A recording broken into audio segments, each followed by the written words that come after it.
महात्मा गांधीजींचं हे पत्र आहे, तुमच्या आजींचं सावरकरांबाबतचं पत्र तुम्ही वाचलत का, असा सवाल या ट्विटमधून फडणवीसांनी केला।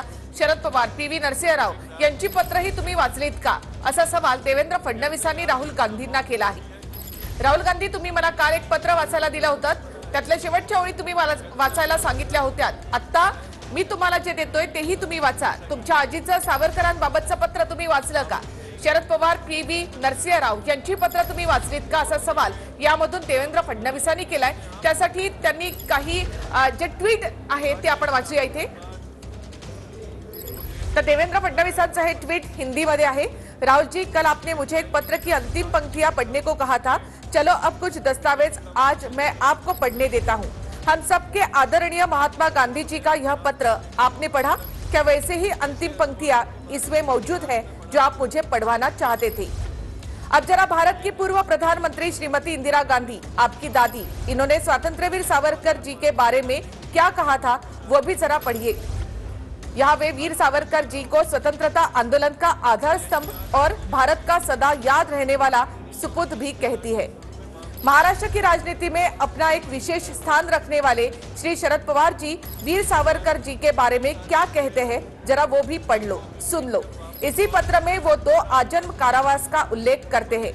कांग्रेस के भूतपूर्व नेता, देश के पूर्व प्रधानमंत्री पीवी नरसिंह राव ये कहते हैं कि स्वातंत्र्यवीर सावरकर एक प्रखर राष्ट्रवादी थे।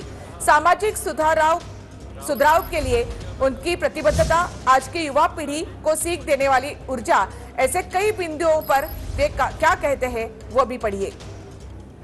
हम महाराष्ट्र से हैं तो पढ़िए कांग्रेस के भूतपूर्व नेता और गृह मंत्री बाला साहब देसाई क्या कहते हैं। स्वातंत्र्यवीर सावरकर जी की प्रखर देशभक्ति, उनका असीम त्याग और सबके अंतःकरण में सम्मान, इसके अलावा दूसरी कोई भावना उनके लिए रहना असंभव है। और आगे जाकर बाला साहब देसाई कहते हैं कि हिंदुत्व की रक्षा के लिए उनका कार्य महत्वपूर्ण है। राष्ट्र को अगर सामर्थ्यशाली बनाना है तो उनके बताए रास्ते पर ही हमें चलना होगा। केवल कांग्रेस पार्टी ही नहीं, एक बड़े कम्युनिस्ट नेता श्रीपाद अमृत डांगे, इन्होंने कहा था वीर सावरकर आद्य क्रांतिकारक थे। उन्हीं की प्रेरणा थी जिससे स्वातंत्र्य समर का तेजस्वी पर्व शुरू हुआ था। देश के पूर्व संरक्षण मंत्री, महाराष्ट्र के प्रथम मुख्यमंत्री श्री यशवंतराव चव्हाण कहते हैं वीर सावरकर, इन्होंने अपने संपूर्ण जीवन में ब्रिटिश सत्ता को कभी माना नहीं और देश की स्वतंत्रता के लिए बड़े कष्ट उठाए। यह पत्र उन्होंने वीर सावरकर जी के सुपुत्र विश्वास सावरकर जी को भेजा था। इंडियन नेशनल चर्च के फादर विलियम्स, इन्होंने स्वातंत्र्यवीर सावरकर इनके देहांत के पश्चात अपनी श्रद्धांजलि में कहा था, सदा प्रामाणिक रूप में आपने जीवन व्यतीत किया और विजयी मुद्रा के साथ आपने मृत्यु का सामना किया। स्वातंत्र्यवीर सावरकर जी को श्रद्धांजलि अर्पित करते हुए श्रीमती इंदिरा गांधी जी, उन्होंने कहा था साहस और देशभक्ति का प्रतिशब्द सावरकर है। तत्कालीन राष्ट्रपति डॉक्टर सर्वपल्ली राधाकृष्णन, इन्होंने कहा था स्वतंत्रता के लिए वीर सावरकर जी ने कई विस्मयकारी मार्ग स्वीकार किए। उनका चरित्र नई पीढ़ियों को सदा मार्गदर्शक रहेगा। अब सवाल ये उठता है, बार बार वीर सावरकर जी इनके बारे में बयान देकर आप क्या मात्र अपनी वोट बैंक की चिंता कर रहे हैं? वास्तव में इसकी जितनी भी निंदा की जाए उतनी कम है। वैसे ही देश आपको सदा पूछता रहा है, अगर ऐसे ही सिलेक्टिव चीजें पढ़ते रहोगे तो देश कई पीढ़ियों तक आपको यह सवाल पूछता रहेगा, अरे भाई आखिर कहना क्या चाहते हो?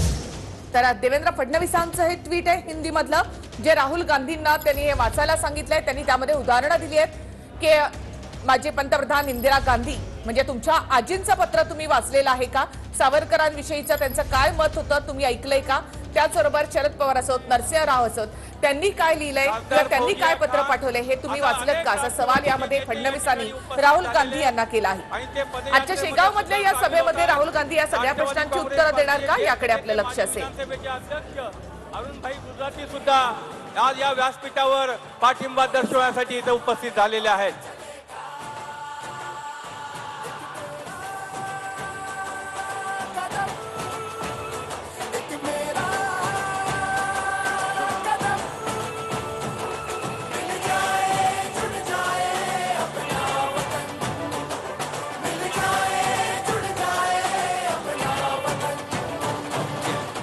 चली चली या ठिकाणी कृष्णा चंद्रशेखर बोरसे आणि भारती बोरसे हे सुद्धा या ठिकाणी उपस्थित राहून